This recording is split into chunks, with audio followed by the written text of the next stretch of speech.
Hello there, and welcome to another episode of World of Tanks with Ungainly Titan. We're here on Sacred Valley, and I'm in the T-29. Tier 7 battle, we're top tier. I'm not going to do anything unusual tactically on this battle. I'm going to go along the B line to the corner where all the heavy tanks go to fight normally in Sacred Valley.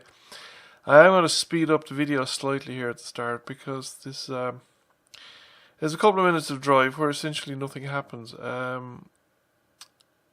Sacred Valley is it's not a huge map actually, but it's people tend to go either north or south, or both maybe, but they rarely go into the middle in Sacred Valley, at least not the initial stages of the game. So there's usually quite a drive before you make contact with enemy forces. Now we have a reasonable dispersion of forces. We have a good few tanks going south towards the monastery. We have a few tanks going in here to the corner for the heavy tanks. What we really need now is a couple of tanks to cover the middle. The light tanks that went over this direction also would probably been better employed if they went down the middle at the beginning of the game. They'd get useful spots of anybody coming up. With better survival prospects, we've lost one of them already, and scouting tanks are actually quite useful in the middle of this map. They would give those tank destroyers coming up along the 8-9 line opportunities to shoot stuff back around the base, because there's always inevitably somebody back there, and the artillery's back there as well, so there's a chance that if the scouts utilise themselves a little bit better, they would have enabled us to identify what's going on in the centre of the map earlier. Now that Tiger 131 overextended himself quite badly. He got caught out, he was too far from cover and got killed before his supporting tanks could arrive. Now we have a suicidal M3 Lee who is either doesn't know what he's doing or has decided he just doesn't like the matchmaking and wants out of this game as quickly as possible. So far, the bulk of the actions of this corner of the map, we seem to have run into quite a few tanks. And we've destroyed a few tanks, but elsewhere on the map there don't seem to be too many enemy tanks. There's a tank destroyer near the castle in the centre of the map, and a heavy tank is turned up down near the monastery. Now that's not going to be enough to stop the forces that are arrayed against them.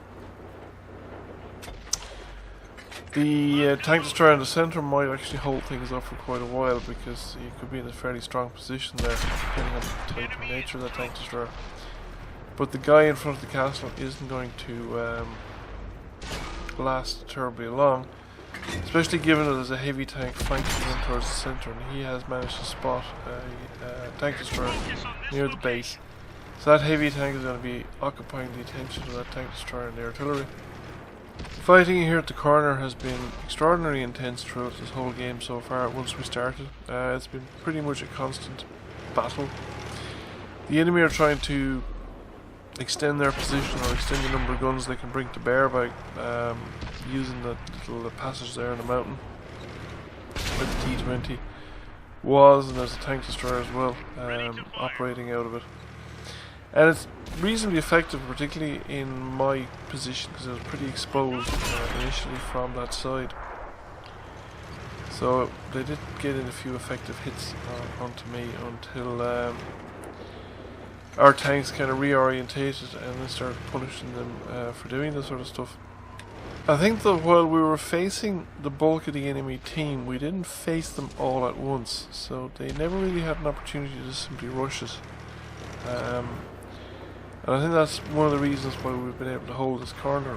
We've been able to get rid of enemy tanks. And while those enemy tanks that we've gotten rid of have been replaced on an ongoing basis, there's never been so many enemy tanks in front of us that they could just simply steam around the corner, focus fire on us in turn, and just take the damage that we would dish out and just wipe us out by just main force.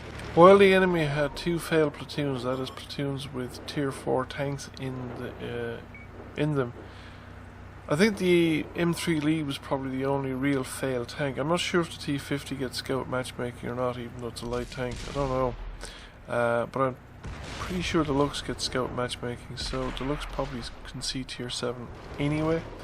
So the M3 Lee was the only real failed tank. We had the M5 Stuart, But certainly, as far as I remember, they get scout matchmaking, or certainly they used to anyway. I don't know if they still do. I haven't kept up with the changes on the low tier scout tanks.